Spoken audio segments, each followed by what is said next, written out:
तो अब हम कुछ न्यूमेरिकल करते हैं based on straight line. Class 11 physics का ये पार्ट 3 हो गया, स्ट्रेट लाइन का चैप्टर है। क्वेश्चन क्या है, a women starts from her home at 9 AM। एक वुमेन है, वो क्या कर रही है, अपने घर से 9 बजे निकलती है, walks with the speed of 5 kilometre per hour. कहने का मतलब वो जा रही है पैदल पैदल 5 किलोमीटर पर आवर की स्पीड से on a straight line up to her office. कहां तक जा रही है, अपने ऑफिस तक उसे जाना है। उसका ऑफिस कितनी दूर देर का है, 2.5 kilometre away. Stays at the office up to 5 PM, और वो अपने ऑफिस पहुंचने के बाद 5 बजे वहां क्या करती है, रुकती है, यानी कि अपनी जॉब करती है। And returns home by an auto, और फिर ऑटो से क्या होती है, अपने घर वापस आ जाती है with the speed of 25 kilometre per our. तो उसके वापस आने की स्पीड कितनी है, 25 किलोमीटर पर आवर है। Choose suitable scales and plot the x t time graph for the her motion. कहने का मतलब क्या है, हमें यहाँ पे स्पीड टाइम ग्राफ नहीं, सॉरी, हमें क्या बनाना है यहाँ पे, पोजीशन टाइम ग्राफ को हमें प्लॉट करना है। इसके लिए तो सबसे पहले हम क्या करेंगे, हम टाइम कैलकुलेट करेंगे। डिस्टेंस तो हमें दे ही रखी है, तो टाइम कैलकुलेट करके हो जाएगा। देखो डिस्टेंस कितनी देर की है, उसके घर से लेके ऑफिस तक की 2.5 किलोमीटर, स्पीड कितना देर का है, 5 किलोमीटर पर आवर। तो हम क्या लिखेंगे, time to reach office from home. तो घर से ऑफिस जाने में उसे कितना टाइम लगेगा, मान लो उसे कितना टाइम लग रहा है, T1 टाइम उसे लग रहा है। तो क्या हो जाएगा, टाइम बराबर कैसे निकाल देंगे हम, डिस्टेंस अपॉन स्पीड। डिस्टेंस कितनी देर की है, 2.5 किलोमीटर, स्पीड कितनी देर की है, 5 किलोमीटर पर आवर। तो इन दोनों को सॉल्व करेंगे, देखो 0.5 आवर, मतलब आधा घंटे की बात कर रहे हैं, आधा घंटा। ठीक है, कहने का मतलब क्या है, देखो 9 बजे वो अपने घर से निकली, तो कहने का मतलब क्या है, 9:30 बजे, ठीक 9:30 बजे कहां पहुंच जाएगी, वो अपने ऑफिस में पहुंच जाएगी। ठीक 9:30 बजे अपने ऑफिस में वो पहुंच चुकी है। अब इसके बाद क्या होगा, इसके बाद फिर उसे कितने घंटे वहां रहना है, ऑफिस में कितने घंटे रहना पड़ेगा उसे ऑफिस में, उसे रहना है 9:30 से 5 बजे तक अपने ऑफिस में क्या करना है, उसे टाइम स्पेंड करना है। और 5 बजे क्या हो जाएगी, उसकी छुट्टी हो जाएगी। 9:30 AM से 5 PM तक उसे ऑफिस में रहना है। कहने का मतलब है कितने घंटे से ऑफिस में रहना है, इन दोनों को आपस में घटा देते हैं, तो इन दोनों को आपस में घटा के कितना आ जाएगा, 7.5 आवर। कहने का मतलब क्या है, इतना टाइम उसे ऑफिस में रहना है, 7.5 आवर वो ऑफिस में रहेगी। ऑफिस में रहेगी का क्या मतलब है, उसकी पोजीशन इस 7.5 घंटे में बिल्कुल चेंज नहीं होगी। जहां पे है वो उसने वहीं पे रहना है 7.5 घंटे, मतलब ऑफिस में ही वो रहेगी। क्योंकि हमें यहाँ पे क्या बनाना है, पोजीशन टाइम ग्राफ बनाना है। तो पहले तो उसकी पोजीशन चेंज हुई आधे घंटे के शुरू में, वो अपने घर से ऑफिस पहुंच गई। फिर क्या, वो कहने का मतलब वो 9:30 बजे ऑफिस पहुंच गई। फिर 9:30 से 5 बजे तक उसे ऑफिस में ही रहना है, मतलब 7.5 घंटे क्या करना है, उसे ऑफिस में बिताने, उसकी पोजीशन 7.5 घंटे बिल्कुल भी चेंज नहीं होने वाली। फिर उसके बाद क्या होगा, रिटर्न होगी, अपने घर वापस आएगी। फिर उसे कुछ टाइम लगेगा, मान लो उसे कितना टाइम लग रहा है, ये टाइम जो है इसको T2 ले लो, उसके ऑफिस में रुकने का टाइम है, वो कितने टाइम अपनी पोजीशन चेंज नहीं कर रही है, इतने टाइम। अब क्या है, फिर हम टाइम T3 निकालेंगे। T3 का क्या मतलब हो गया, T3 का मतलब है उसको घर आने में कितना टाइम लगेगा। तो हम लिखेंगे time to reach home from office.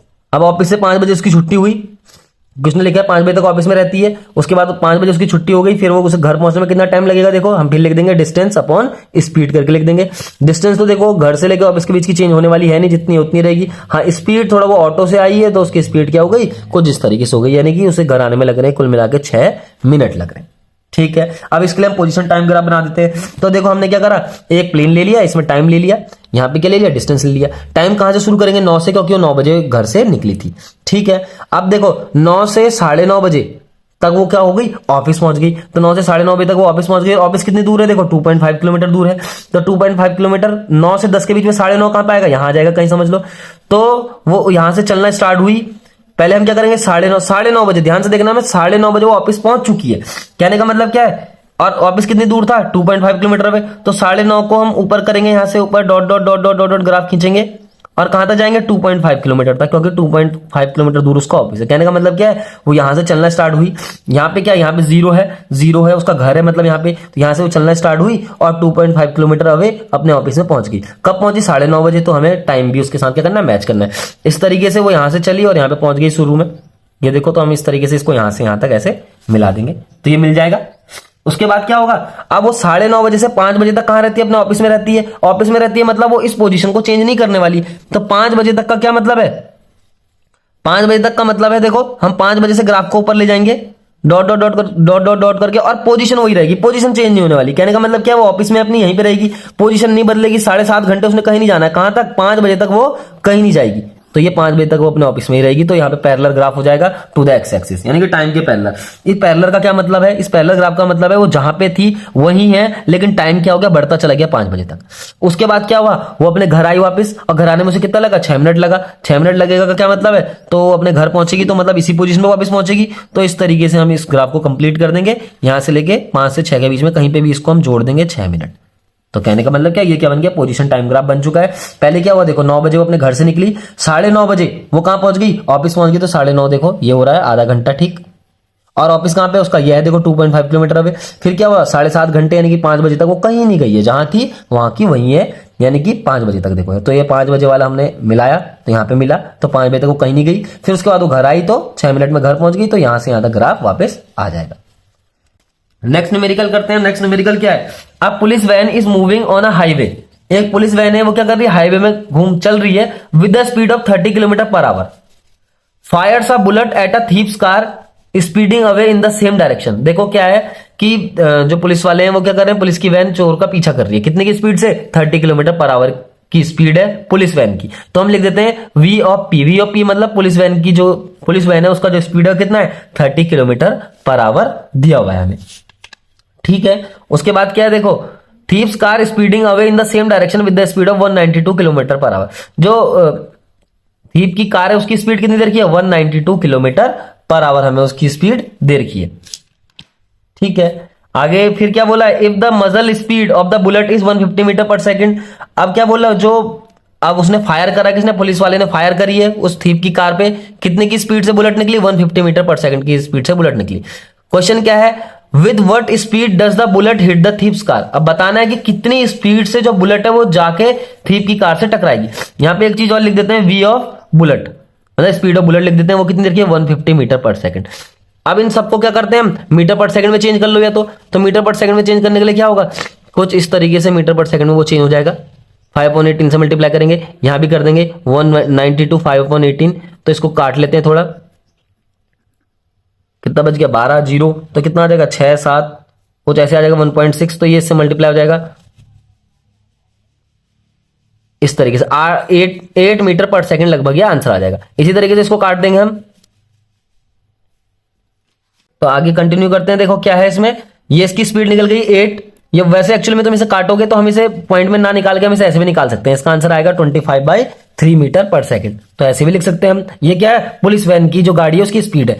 अब जो चोर है उनकी गाड़ी जो है उसकी स्पीड कितनी देखिए 192 किलोमीटर पर आवर। तो इसको हम सॉल्व करेंगे तो ये कितना आ जाएगा 160/3 मीटर पर सेकंड। तो ये आ गई पुलिस वैन की स्पीड, और ये आ गई जो थीप है उसकी वैन की स्पीड। अब बुलेट की स्पीड कितनी है 150 मीटर पर सेकंड, वो तो पहले से मीटर पर सेकंड में, तो उसको चेंज करने की जरूरत नहीं पड़ेगी। अब एक्चुअली में है क्या, देखो जिस वैन में पुलिस वाले हैं उसी वैन से फायर हो रही है। तो कहने का मतलब क्या है, पुलिस वैन भी उसी डायरेक्शन में जा रही है जिस वैन में क्या जा रही है, बुलेट जा रही है। यानी कि जो गोली जो उसने चलाई है पुलिस वाले ने, वो भी उसी डायरेक्शन में जाएगी जिस डायरेक्शन में क्या जा रही है, पुलिस वैन जा रही है। तो हम क्या लिखेंगे, टोटल स्पीड ऑफ बुलेट, जो बुलेट है जो फायर की है पुलिस वाले ने, उसकी टोटल स्पीड जो है वो कितनी हो जाएगी, दोनों सेम डायरेक्शन में, जब दो वेक्टर सेम डायरेक्शन में होते हैं तो क्या होता है, वो जनरली ऐड हो जाते हैं। तो टोटल रिजल्टेंट स्पीड जो बुलेट की कैसे निकल के आ जाएगी, कुछ इस तरीके से। ये स्पीड हो जाएगी वैन की और ये स्पीड हो जाएगी बुलेट की। तो इन दोनों को जोड़ देंगे तो आ जाएगा 475/3 मीटर पर सेकंड। तो इतनी स्पीड से क्या है, बुलेट जा रही है। एक्चुअल में जो बुलेट की स्पीड होगी वो इतनी होगी, ठीक है।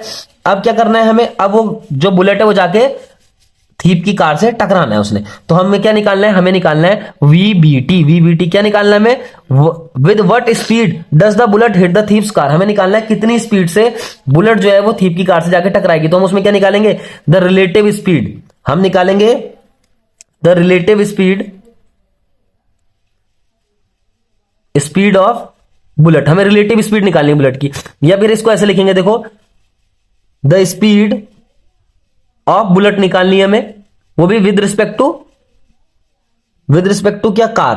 विद रिस्पेक्ट टू कार हमें उसकी स्पीड निकालनी है। और किसकी कार के रिस्पेक्ट में निकाल रहे हैं हम, थीप की कार के रिस्पेक्ट में इसको हम निकालेंगे। तो हम लिख देंगे वीबीटी। वीबीटी का मतलब क्या हो गया, the speed of bullet with respect to thief's car. तो ये किस तरीके से हो जाएगा, इसका एक फॉर्मूला था वीबी माइनस वीटी। ये रिलेटिव वेलोसिटी का क्या होता है, फॉर्मूला होता है। जब भी रिलेटिव वेलोसिटी निकालते हैं तो क्या करते हैं हम, क्या यहां पर निकाल के रहे हैं the speed of bullet with respect to thief's car. तो इक्वल टू ध्यान रखना है ये होगा the speed of bullet minus speed of thief's car equal to v भी रख देंगे, वी की वैल्यू जो आई माइनस इस तरीके से इसको भी रख देंगे और इसको जनरली सॉल्व करेंगे तो यह आंसर आ जाएगा 105 मीटर पर सेकंड। कहने का मतलब क्या है, इतनी स्पीड से जाके एक्चुअल में जो है वो बुलेट थीव्स की कार से जाके टकरा जाएगी। अब हम नेक्स्ट न्यूमेरिकल करते हैं। An object is starting from rest and covers a distance of 1.71 metre in 10th second of the motion, find the acceleration. तो ये कौन सा इसमें फॉर्मूला लगेगा, साफ साफ पता लग रहा है, x equal to u plus half a 2n-1। ये क्या है, ये the displacement in the nth second of the motion. तो हमें इसका फॉर्मूला लगाना है, जो जो दिया हुआ है उसको हम सब लिख देंगे। स्टार्टिंग फ्रॉम रेस्ट का मतलब क्या है, इसका इनिशियल वेलोसिटी 0 है, 1.71 मीटर की डिस्टेंस चल रहा है, it means x equal to 1.71 metre दे रखा है। 10th second of the motion यानी कि टाइम, यानी कि n की जगह यहाँ पे हम टाइम को क्या करते हैं, आंसर नोट करते हैं, 10 सेकंड हो गया। हमें क्या करना है, हमें फाइंड द एक्सेलरेशन, हमें यहाँ पे एक्सेलरेशन फाइंड आउट करना है। तो हम इस फॉर्मूले में सब वैल्यू पुट कर देंगे, x की जगह ये रख देंगे, u की जगह भी रख देंगे 0 प्लस हाफ a की वैल्यू रख देंगे, यही निकालना है हमें, a फाइंड आउट करना है, 2 इंटू 10 माइनस 1। तो इसको सॉल्व करेंगे तो a की वैल्यू यहाँ पे सॉल्व करके कितनी आ जाएगी, 0.18 मीटर पर सेकेंड स्क्वायर। अब हम नेक्स्ट न्यूमेरिकल करते हैं। अब balloon is moving upwards with 12 metre per second, एक बैलून है जो अपवर्ड्स मूवमेंट कर रहा है 12 मीटर पर सेकेंड की स्पीड से। At any instant it is at the height of 65 metre, किसी एक टाइम पे ये क्या है 65 मीटर की हाइट पर है। Eight the same time a packet is dropped, ठीक उसी टाइम पे जब वो बैलून 65 मीटर की हाइट पे और सरफेस से वहां से उससे एक पैकेट ड्रॉप किया जाए, ड्रॉप मतलब फ्रीली छोड़ा जाता है। In how much time it will come to the surface, कितने टाइम बाद ये सरफेस पे आ जाएगा।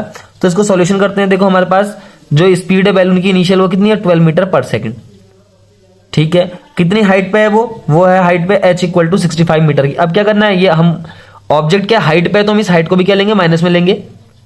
और तीसरी चीज क्या हो गई, g दे रखा है हमारे पास 10 मीटर पर सेकंड स्क्वायर।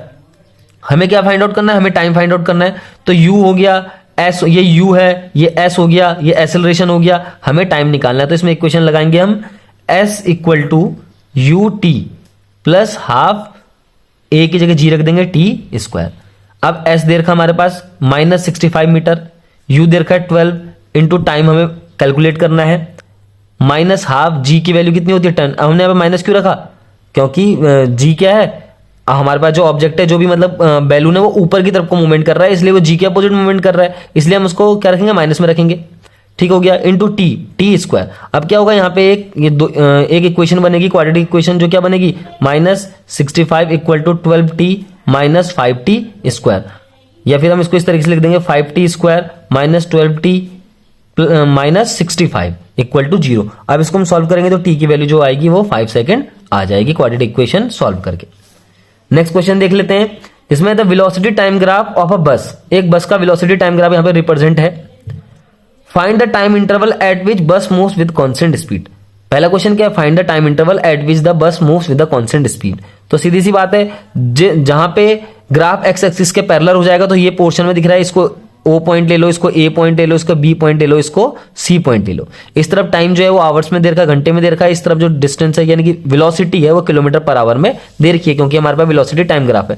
अब स्पीड कांस्टेंट कब होगी, जब ग्राफ क्या होगा, एक्स एक्सिस के पैरेलल हो जाएगा। तो ए बी पार्ट जो ग्राफ का है, part A B is parallel to x axis. ये क्या एक्स एक्सिस के क्या पैरेलल है, इसीलिए स्पीड क्या होगी, इसी पार्ट में कांस्टेंट होगी। Speed constant in part A B of the graph. तो पहले क्वेश्चन का आंसर ये हो जाएगा। नेक्स्ट क्या है, इन विच इंटरवल ऑफ टाइम बस इज एक्सेलरेटेड। अब बताना है किस इंटरवल में टाइम के बस क्या होगी, एक्सेलरेटेड होगी। अच्छा ठीक है, अभी क्या है, हमें यहां पे टाइम इंटरवल फाइंड आउट करना था। ठीक है, टाइम इंटरवल क्या हो, देखो ए से लेके बी तक का टाइम इंटरवल देख लो, 2 से लेके 5, यानी कि इसका जो करेक्ट आंसर होगा क्या होगा, 2 to 5 आवर, यानी कि 3 घंटे। क्या 3 घंटे क्या है, उसकी स्पीड क्या रहेगी, कांस्टेंट रहेगी। कब से कब तक, 2 बजे से लेके 5 बजे तक उस बस की स्पीड क्या है, कांस्टेंट है, मतलब 3 घंटे उस बस की स्पीड कांस्टेंट है। ये पहले वाले का आंसर है। दूसरे में क्या है, दूसरे में भी हमें इंटरवल ऑफ टाइम निकालना है जिसमें बस एक्सेलरेटेड हो रही है। एक्सेलरेटेड का मतलब क्या है, उसका स्पीड यानी कि वेलोसिटी उसका बढ़ रहा है। तो ग्राफ में ओ ए पार्ट जो है, ओ ए जो पार्ट है ग्राफ का, वो ऊपर की ओर जाता हुआ दिख रहा है। It means speed is increasing, speed और velocity is increasing in this part. O A part में क्या हो रहा है, ये स्पीड और वेलोसिटी क्या हो रही है, उसकी इंक्रीज हो रही है। इंटरवल क्या है, टाइम इंटरवल निकालना है। ओ से लेके ए तक टाइम इंटरवल देखते हैं 0 से लेके 2, यानी कि 0 से लेके 2 आवर तक उसका जो है स्पीड बढ़ रही है, यानी कि वो एक्सेलरेटेड हो रही है, यानी कि 2 घंटे तक उसकी स्पीड क्या होगी, बढ़ेगी। Find the total displacement. जब भी वेलोसिटी टाइम ग्राफ में टोटल डिस्प्लेसमेंट फाइंड आउट करने की बात आए तो टोटल डिस्प्लेसमेंट में हमें क्या करना होता है, हम एरिया निकाल देंगे। किसका, area of O A B C, जो हमारे पास जो ये ट्रेपेजियम यहाँ पे बन रहा है ओ ए बी सी, इसका एरिया निकाल देंगे। तो कैसे निकलेगा, देखो ये 3 पार्ट में डिवाइड है। एरिया ऑफ ट्रायंगल ए ओ, इस पॉइंट को भी कुछ ले लो, इस पॉइंट को डी ले लो, इस पॉइंट को ई ले लो, तो area of A O D triangle का प्लस इसमें ये जो बीच में ये रेक्टेंगल दिख रहा है इसका एरिया भी जोड़ देंगे। Area of rectangle A B E D, इस तरीके से, प्लस इसमें ऐड कर देंगे एरिया ऑफ ट्रायंगल, लास्ट में बचेगा बी ई सी, बी ई सी। अब इस सबको जोड़ देंगे। देखो ये तो बहुत आसान है, क्या करेंगे, हाफ इंटू बेस, ए ओ डी का बेस देख लेंगे, ओ डी बेस कितना है इसका 2 है, इंटू हाइट, हाइट कितनी है इसकी ए डी कितना है, देखो ध्यान से ये 60 है, यहाँ पे 60 का ग्राफ है तो 60 हो गया, प्लस यहाँ पे क्या है, लेंथ इंटू ब्रेथ, ये रेक्टेंगल है सेकंड वाला, तो इसमें लेंथ इंटू ब्रेथ, लेंथ कितनी है इसकी, देखो ए से लेके डी तक इसकी लेंथ ले लो, मतलब कितनी है लेंथ इसकी, ए डी मतलब 60, मल्टीप्लाई ब्रेथ, ब्रेथ कितनी है इसकी, यहां से ए से लेके बी तक, ए से लेके बी तक मतलब 2 से लेके 5 तक, यानी कि 3, 5 में से 2 घटाएंगे तो इसकी ब्रेथ कितनी हो जाएगी, 3 हो जाएगी। प्लस इसी तरीके से हाफ इंटू इसका बेस देखेंगे बी ई सी ट्रायंगल का, इसका बेस कितना है, इतना, 5 से लेके 6 मतलब 1 घंटे ओनली। और फिर इसका जो हाइट है वो कितना है, यहां से यहां तक 20 से लेके ई तक, कितनी है वो हाइट, 60 है। अब ये सब कट जाएगा तो आंसर आ जाएगा, इस 2 से 2 कैंसिल हुआ, इस 2 से ये कैंसिल हो गया, तो आंसर आ जाएगा। नहीं, ये 2 से कैंसिल नहीं होगा, क्यों, क्योंकि बीच में भी प्लस है, ठीक है। अब क्या करना है, यहाँ पे इस 60 लिख देना है, प्लस ये 60 इंटू 3 हो गया, प्लस इस 2 से ये वाला 60 कटेगा, ये 30 होगा। इस तरीके से सब ऐड कर देंगे, क्या हो जाएगा, 270 किलोमीटर, क्योंकि हम यहाँ पे क्या है, हमारे पास जो स्पीड थी, वेलोसिटी थी, हम किस में देख रहे थे, किलोमीटर पर आवर में थी, और यहाँ पे टाइम घंटे में था, इसलिए 270 किलोमीटर क्या हो जाएगा, इसका टोटल डिस्प्लेसमेंट यहाँ पे हो जाएगा। अब हम नेक्स्ट न्यूमेरिकल करते हैं। The position time graph for children A and B returning from their school O. 2 बच्चे हैं ए और बी, वो अपने स्कूल ओ से क्या हो रहे हैं, वापस आ रहे हैं। और कहाँ जा रहे हैं, their home P and Q. मतलब 2 बच्चे ए एंड बी, वो अपने स्कूल ओ से अपने घर की तरफ जा रहे हैं। पहले बच्चे का जो घर है वो पी पे है, पी पोजीशन पे है, दूसरे बच्चे का घर क्या है, क्यू पोजीशन पे है। हमें क्या करना है, which one is closer to school, हमें बताना है स्कूल के कौन पास है। तो देखो ये स्कूल है ओ, और ये पहले बच्चे का घर, ये दूसरे बच्चे का घर है, मैंने ए का घर ये हो गया, बी का घर ये हो गया। तो कौन पास है, देखो ए वाला पास है, क्योंकि ए का घर क्या है, पी है। तो यानी कि पहले वाले सवाल का आंसर क्या हो गया, which one is closer to school, तो पहले वाले का आंसर हो गया A is closer to school, A is closer to school. Next क्या है, next question, which one starts earlier from their school, कौन अपने स्कूल से सबसे पहले निकला घर के लिए। तो देखो ये ए का ग्राफ है, बी का ग्राफ है। ए जो है वो 0 टाइम पे स्कूल से निकल चुका है, अब बी जो है उसके कुछ टाइम बाद, जब इतना टाइम बीत गया, शायद ये टाइम कितना भी हो, 1 घंटे 2 घंटे 3 घंटे या फिर 5 मिनट 10 मिनट 15 मिनट 20 मिनट, ये कुछ टाइम बाद निकला। बी का ग्राफ यह है, तो बी क्या हो रहा है, ए के बाद में चलना स्टार्ट हो रहा है, क्योंकि ये टाइम वाला ग्राफ यह है, यानी कि टाइम 0 था यहाँ पे, फिर कुछ टाइम बीत गया, उसके बाद बी ने चलना स्टार्ट किया। तो सीधी सी बात है, which one starts earlier from their school, तो ए अपने स्कूल से जल्दी चलना स्टार्ट कर देता है। तीसरे का आंसर क्या है, विच वन वॉक्स फास्टर, दोनों में से तेज कौन चल रहा है।